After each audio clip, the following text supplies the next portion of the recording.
Сәлем достар, сіздермен Айгерім. Бүгін біз сіздермен өте дәмді, қамыры жұмсақ, кафенікінен кем түспейтін пицца дайындайтын боламыз. Жасалу жолы өте оңай. Видеомды соңына дейін қарап, міндетті түрде жасап көріңіздер. Мені қолдап, каналыма тіркеліп кетуді ұмытпаңыздар. Ең алдымен таза ыдысымызға 1 стакан жылы су құямыз. Жарты шай қасық ашытқымызды саламыз. Жарты шай қасық тұз саламыз. 1 ас қасық қантты салып, жақсылап араластырамыз. Енді осылай бетін жауып, жылы жерге 10-15 минут қойып алатын боламыз. Мінекей 10 минуттай тұрды.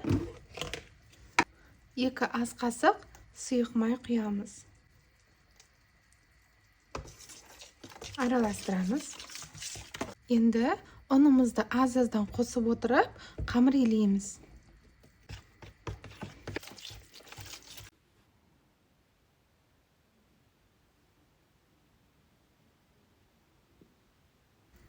Ары қарай қолымызбен илейміз.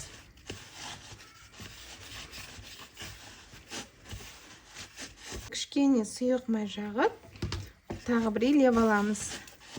Мінекей дайын.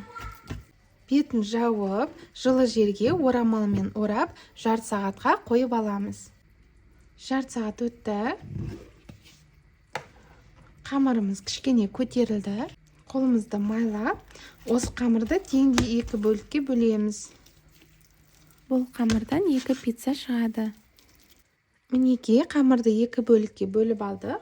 Орамалмен жауып, 10 минуттай тындырып аламыз. 10 минуттай уақыт өтті. Бір қамырды шетке ала тұрамыз. Бетін орамалмен жауып қойыңыздар, кеуіп кетпес үшін. Екінші қамырды жаямыз. Осылай қолымызбен жайсақ та болады, немесе кішкентай оқтаудың көмегін пайдаланамыз. Мінекей дайын. Табамызды майлаймыз, астын жақпайсыздар. Қамырды салып, бетіне колбасаларды қойып шығамыз. Газды жағып, баяу отта 3 минуттай пісіреміз. Ірімшікті артынан салатын боламыз. Бетін жауып қойыңыздар. Мінекей 2-3 минуттай уақыт өтті.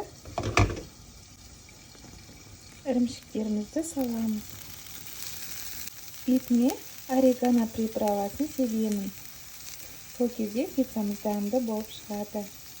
Газды өшіріп, ірімшігі ерігенше бетін жауып, осылай қалдырамыз. Мінекей 1 минуттай уақыт өтті. Пиццамыз дайын. Екіншісінде осылай пісіреміз.